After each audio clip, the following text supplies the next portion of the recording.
పట్టించుకున్న పాపాల కొంత ఇది. కాబట్టి ఇప్పుడు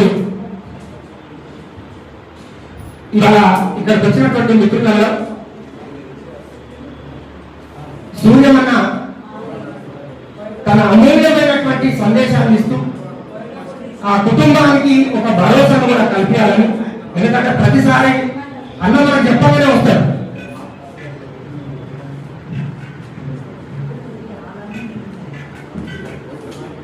సభా నిర్వాహకులు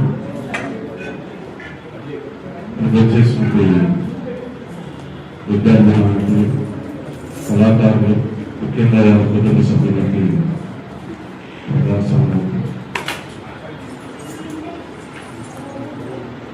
ఈరోజు ఈ సభ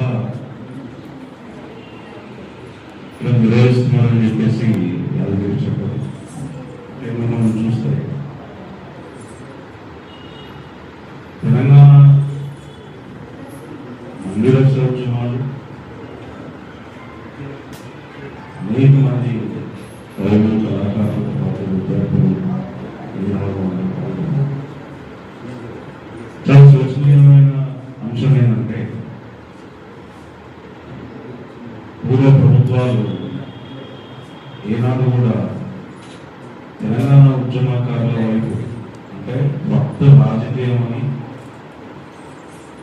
ఎలక్షన్స్ వచ్చిన తర్వాత, తెలంగాణ వచ్చిన తర్వాత భక్త రాజకీయ పార్టీగా వెళ్ళిపోయిన ఉద్యమ పార్టీలు, ఆ క్రమంలో వచ్చిన అనేక పార్టీలు కానివ్వండి, సంఘాలు కానివ్వండి, ఉద్యమకారులు పట్టించుకోలేదని చెప్పేసి మేనిఫెస్టోలో కాంగ్రెస్ ప్రభుత్వం ప్రకటించింది.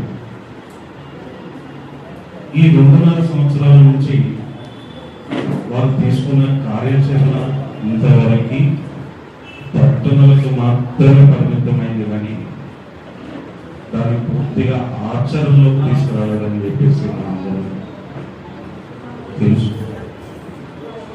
ఈరోజు మల్లేశం మన మధ్య లేకపోవడానికి కేవలం తన వ్యక్తిగత ఆర్థిక సమస్యనే కారణిస్తున్నారు. అదే ఒక సామాజికమైన అంశం.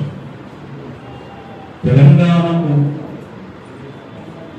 సాధించడంలో, గొంతివ్వడంలో, గజ్జపట్టడంలో, డబ్బు పెట్టడంలో, ప్రతి గ్రామాన తెల్లారు లేచినప్పటి నుంచి ప్రజల మధ్య ఉండి ఆ జ్ఞాన చైతన్యం అందించిన దాంట్లో ఒక విషయం. తన ఒక వైద్యుడు ఆ వైద్య వృత్తిని పక్కన పెట్టి ఆ వైద్య వృత్తిని కూడా ముందుకు తీసుకుపోయి ఒక తెలంగాణ కార్యక్రమాన్ని ముందుకు తీసుకొచ్చి అనేక ఫౌండేషన్ మీటింగ్ పెట్టినప్పుడు కానీ, తెలంగాణ ఉద్యమాలు క్రియేట్ చేసి మీటింగ్స్ పెట్టినప్పుడు కానీ తన చురుకైన పాత్ర ఉంది. నేను ఇదివరకు వచ్చేప్పుడే ఎందుకు ఇలాంటి పరిస్థితులు ఉన్నాయి అన్నప్పుడు, తెలంగాణ ఉద్యమకారుల జేఏసీ ఏర్పడినప్పుడు ఒక దాదాపు 1000-1200 మంది, అన్న ప్రభు రామరెడ్డి ఉన్నాడు, మన మాస్టర్ జీ అమ్మాయిలు అందరూ ఉన్నారు, ఒక 1000-1200 మందితో మనం మీటింగ్ చేస్తుంటాం. ఇక్కడ ఎప్పుడు పిలిచినా నేను నా సమయానికి నేను అక్కడికి వచ్చేవాడిని. నేను చాలా స్పష్టంగా చెప్పేవాడిని, తెలంగాణ ఉద్యమకారుల జేఏసీ ఏ రాజకీయ పార్టీకి ఎలక్షన్స్ వచ్చినప్పుడు అన్ని రాజకీయ పార్టీలను ప్రశ్నించే గొంతుగా ఉన్నప్పుడు ఈరోజు మన మల్లేశ్వరమ్మ తప్పెట్టు. ఎందుకు అంటే మనం ఖచ్చితంగా ఏదైతే మేనిఫెస్టోలో పెట్టిందో అది సాధించుకునేకి 100% మన దగ్గర అవకాశం ఉంది. అయితే మరి ఇప్పుడు మన ముందున్న కార్యాచరణ ఏంటి? ముందున్న కార్యాచరణ ఆ కుటుంబాన్ని ప్రభుత్వం ఏదైతే ఉందో ప్రభుత్వానికి విన్నవించుకోవడానికి ఒక కమిటీ వేసిండు. ప్రొఫెసర్ కోదండరామ్ సార్ ఉన్నారు. అయితే మనం మీటింగ్ పెట్టుకొని వాళ్ళ దగ్గరికి వెళ్దామా, లేకపోతే వెళ్ళొచ్చేదామా? కానీ మిత్రుల ముందు ఆ కుటుంబానికి ఏదైతే ఉందో మనముగా ఏం సహకారం చేద్దాం అన్నది చాలా ముఖ్యమైన అంశం. ప్రభుత్వం చివరికి వస్తుంది, అది మొదట రాదు. ఏ ప్రభుత్వం రాదు. ఎందుకు అంటే మనం తెలంగాణ ఉద్యమకాలు చేసి ఏర్పాటు చేసిన తర్వాత 1,00,000 ముక్కలైన ఇవ్వాలి. అది ఎందుకైందనేది ఎవరు తెలియదు. కానీ ఈరోజు బాధాకరమైన విషయం ఏంటంటే మనం ఇలాంటి కళాకారులను కోరబోతున్నాం. ఆ కళాకారులు కేవలం ఆర్థిక సమస్యతోనూ మానసిక సమస్యతోనూ కాదు, ప్రభుత్వం ఎప్పటివరకైతే మేము ఇస్తామని మేనిఫెస్టోలో పెట్టిన 250 గజాలు, వాళ్ళకి ఇస్తామన్న పెన్షన్, మెడికల్ ఫెసిలిటీస్, కుటుంబానికి ఆ పిల్లలకు చదువు విషయంలో సహాయంగా లేకపోతే ఇలాంటి మానసికమైన స్థితి వస్తుందని చెప్పి మనం గమనించాల్సిన అవసరం ఉందని భావిస్తాం. ఈరోజు ప్రశ్నించాల్సింది ఈ రాష్ట్ర ప్రభుత్వం, ఈరోజు ప్రశ్నించాల్సింది ఆ శాఖకు సంబంధించిన వ్యక్తులు, ఈరోజు ప్రశ్నించాల్సింది ఈ రాష్ట్ర ముఖ్యమంత్రి. ఇంకెంతకాలం కాలయాపన చేస్తారు? ఇవ్వాల్సింది ఏదైతే ఉందో అది న్యాయం, దక్కాల్సింది ఏదైతే ఉందో అది న్యాయం. ఖచ్చితంగా మనం అందరం కలిసి, పెద్దలందరూ ఉన్నారు ఇక్కడ, అందరూ కూడా నిర్ణయం చేయాల్సిన అవసరం ఉన్నది. అందరం కలిసి ప్రభుత్వం దగ్గరికి ఎప్పుడు పోదాం చెప్పండి?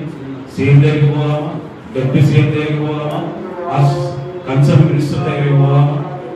ఆ కుటుంబాన్ని తీసుకొని వెళ్దాం. ఆ కుటుంబానికి సంబంధించిన స్థితిగతులు మనకు తెలుసు. కాబట్టి ఈ సభకి వచ్చేసిన మీ అందరికీ, అట్లాగే వారి కుటుంబ సభ్యులకు, ముఖ్యంగా వాళ్ళ పిల్లలు చదువుకుంటున్నారు, ఒకరు 10th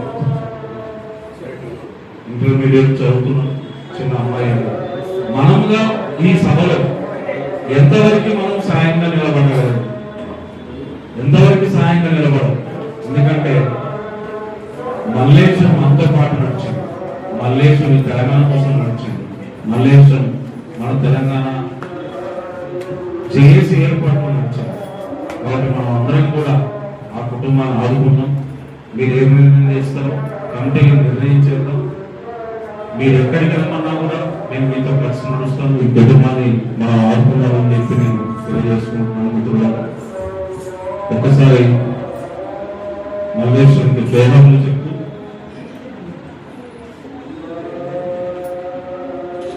జోహార్ గిరిపల్లి మల్లేశం అన్నకి, జోహార్ ప్రజా గాయకులు గిరిపల్లి మల్లేశం అన్నకి. ఈ అవకాశం ఇచ్చిన గిరికి తర్వాత కమిటీ మెంబర్స్ అందరూ ధన్యవాదాలు చేసుకుంటున్నాను. నేను ఈ ఊరికే మాటలు చెప్పాలంటే వాళ్ళు మీరు అందరూ ఏ నిర్ణయం చేస్తారో, అది ముఖ్యమంత్రి ఇంటికి పోవాలా, సాంస్కృతిక శాఖ ఇంటికి పోవాలా, మినిస్టర్ ఇంటికి పోవాలా, నిర్ణయం చేస్తాం. పెట్టుకుంది